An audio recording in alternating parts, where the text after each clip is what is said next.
Мен Седакова Айнұр Есенгелді қызы Жаңаөзен қаласындағы аналар кеңесінің мүшесімін. Сіздерді ұлы мереке жеңіс күнімен шын жүректен құттықтаймын.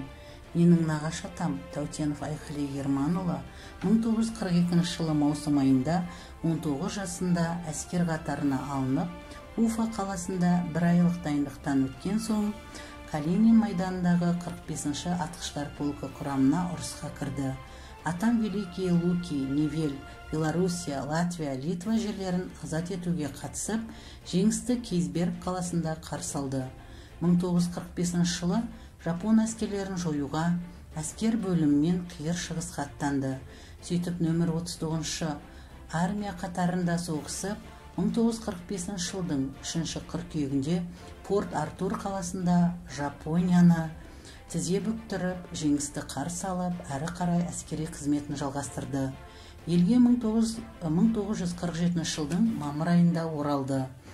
Атам соғыста көрсеткен ерліктері үшін Отан соғысы орденімен бірнеше медальдармен марапатталды.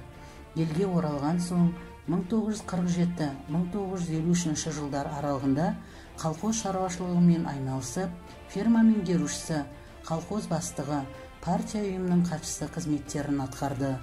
Оның есімі Қазақстан Республикасының алтын кітабына жазылды. Үздік еңбек көрсеткендері үшін құрмет белгісі, еңбек қызыл ту ордендерімен, еңбекте үздік шыққан үшін медальдармен марапатталды. Ол бүкіл одақтық халық шаруашылығы жетістіктері көрмесінің күміс қола белгілерін иегері атанды. Айғали атам үлкен әулеттің басшысы, ынтымағы жарасқан жанұяның отағасы болды. Әжем Кенжегүл екеуі 3 ұл 4 қыз өсіріп, оларға өнегелі тәрбие берді. Биыл Отан соғысының жеңіспен аяқталғанына 75 жыл. Атамның аманаты, аталарынан қалған тарихи деректермен сіздермен бөліссем деймін. Менің атам Седаков Мұстапа, оңтүстік Қазақстан облысы, Жетісай ауданы, Қабылов ауылының тұрғыны. Қазір бұл кісінің атында сол жерде көше бар.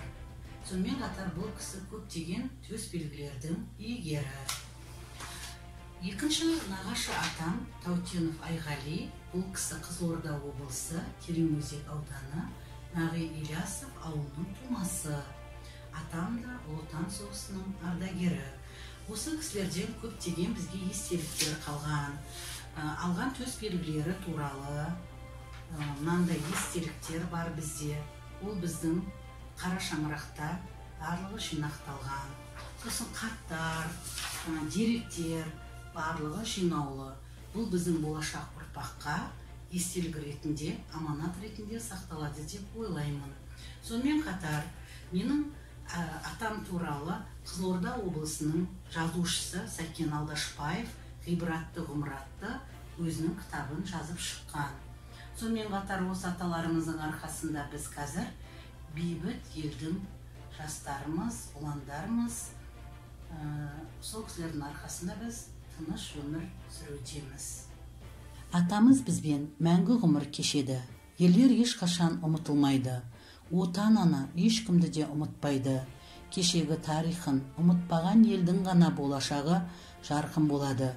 Бүгінгі бейбіт күнге жеткізген майдангерлердің ерлігі мәңгі жадымызда сақталады.